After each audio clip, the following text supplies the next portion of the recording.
Himachal high court से मंदिरों को लेकर एक बहुत बड़ा फैसला आया है। एक ऐसा फैसला जिसका शायद लोगों को इंतजार था, क्योंकि अक्सर ये सवाल उठते थे कि मंदिरों में जो पैसे या जो चढ़ावा आस्था के नाम पर चढ़ाया जाता है, क्या उसका राजनीतिक इस्तेमाल होता है, और अगर ऐसा होता है तो इससे क्या कुछ लोगों को शिकायतें होती हैं। क्योंकि हिमाचल के हाईकोर्ट के फैसले ने कई ऐसी परतें खोल दी हैं, कई सवालों का जवाब दे दिया है, और कहीं ना कहीं अब इसको लेकर के जो राजनीतिक इस्तेमाल होता था, पूर्ववर्ती सरकारें या जो मौजूदा सरकार कई बार चाहती थी कि उसका उन पैसों का कुछ राजनीतिक तौर पर इस्तेमाल किया जाए, उस पर रोक लग गया।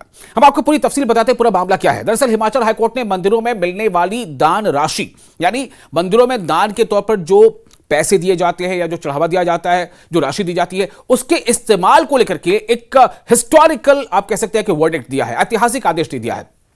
अब ये पैसे यानी मंदिरों में दान के तौर पर चढ़ाए जाने वाले पैसे का इस्तेमाल सिर्फ और सिर्फ धर्म से जुड़े कार्यों के लिए, शिक्षा से जुड़े कार्यों के लिए, स्वास्थ्य और संस्कृति से जुड़े कार्यों के लिए किया जा सकेगा।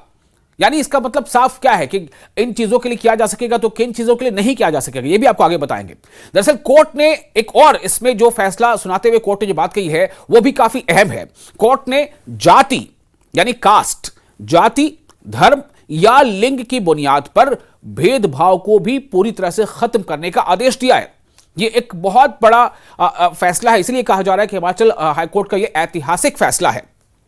हर मंदिर कमेटी को अब अपनी आय व्यय रिपोर्ट सार्वजनिक करनी होगी, उसे पब्लिक करना होगा कि धन राशि कितनी आई, उसका क्या खर्च हुआ, क्या इस्तेमाल हुआ, उसको पब्लिक करना होगा, वो अब गुप्त नहीं रह सकता।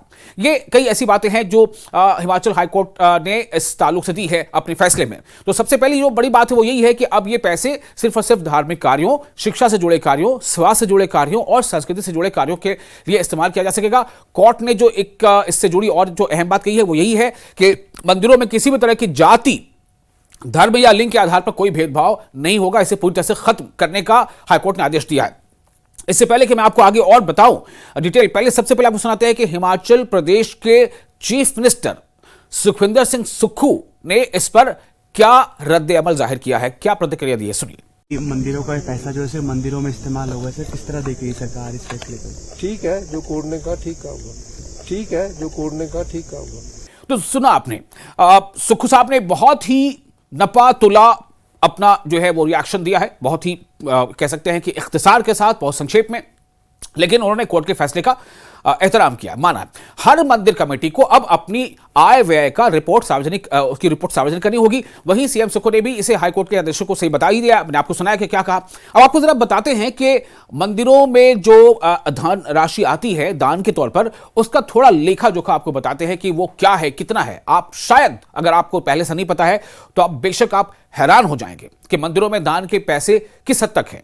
36 मंदिरों के पास 4 अरब से ज्यादा, जी हां 4 अरब यानी 100 करोड़ का 1 अरब होता है, तो 4 अरब से ज्यादा मंदिरों में करोड़ों का सोना चांदी भी है। यानी ये तो सिर्फ पैसे हैं, करोड़ों के सोने चांदी है, जो गहने जो वो लोग चढ़ावा के तौर पर चढ़ाते हैं या अर्पित करते हैं भगवान के चरणों में। माता चिंतपूर्णी के पास 106 करोड़ रुपए से ज्यादा।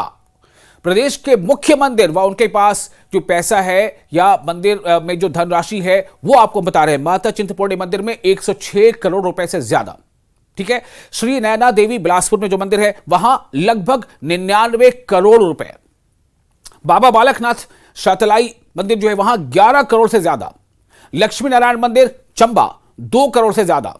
भरमौर 84 मंदिर जो है वहां चंबा में 1 करोड़ 39 लाख से ज्यादा। बाबा बालकनाथ दियोट सिद्ध जो मंदिर है वहां 46 करोड़ से ज्यादा। शनिदेव मंदिर सरली हमीरपुर में 2 करोड़ से ज्यादा। श्री ज्वालाजी मंदिर कांगड़ा में लगभग 37 करोड़। श्री ब्रजेश्वरी मंदिर कांगड़ा लगभग 8 करोड़। रामगोपाल मंदिर डमटाल लगभग 17 करोड़। और हिमानी व श्री चामुंडा, आदि हिमानी व श्री चामुंडा जो मंदिर है वहां लगभग 3.5 करोड़। शिव मंदिर बैजनाथ कांगड़ा में 3 करोड़ से ज्यादा। ये एक लेखा जोखा है आपके सामने। अब इसे आप अंदाजा करें कि इतनी जो धनराशि मंदिरों में है, इन धनराशि का इस्तेमाल, इनका प्रयोग वाकई जैसा कि हाईकोर्ट ने कहा है कि उस तर्ज पर हो कि इन पैसों का इस्तेमाल, इनका प्रयोग सिर्फ और सिर्फ धार्मिक कार्यों, शिक्षा से जुड़े कार्यों, स्वास्थ्य और संस्कृति से जुड़े कार्यों में हो तो बेहतर है। अब आप सोचिए, शिक्षा, आप देख लें कि आमतौर से किसी भी राज्य में स्कूलों का क्या हाल है, सरकारी स्कूलों का हाल क्या है, वहां की सुविधाओं का हाल क्या है। आपको पता है। तो अगर किसी तरह से इन पैसों का इस्तेमाल शिक्षा के पे हो सकता है तो बहुत अच्छा है, लेकिन अब सवाल यह पैदा होता है कि इसका इस्तेमाल किस तरह से होगा, राजनीतिक हस्तक्षेप किस हद तक होगा या नहीं होगा, इसको लेकर भी मुझे लगता है गाइडलाइन बहुत जल्द सामने आ जाएगा। दूसरा, स्वास्थ्य और संस्कृति। तो स्वास्थ्य और शिक्षा ये दो ऐसी चीजें हैं जो लोगों के लिए बेहद जरूरी हैं, उनमें भी अगर इन पैसों का इस्तेमाल हो सकता है तो बेशक ये काफी अच्छा होगा, और इसीलिए इसे एक ऐतिहासिक फैसला माना जा रहा है। साथ ही साथ इस बात को जो रेखांकित किया है कोर्ट ने जो कहा है कि जाति, धर्म या लिंग की बुनियाद पर कोई भेदभाव नहीं होगा, उससे पूरी तरह से खत्म करने का हाईकोर्ट ने आदेश दिया है।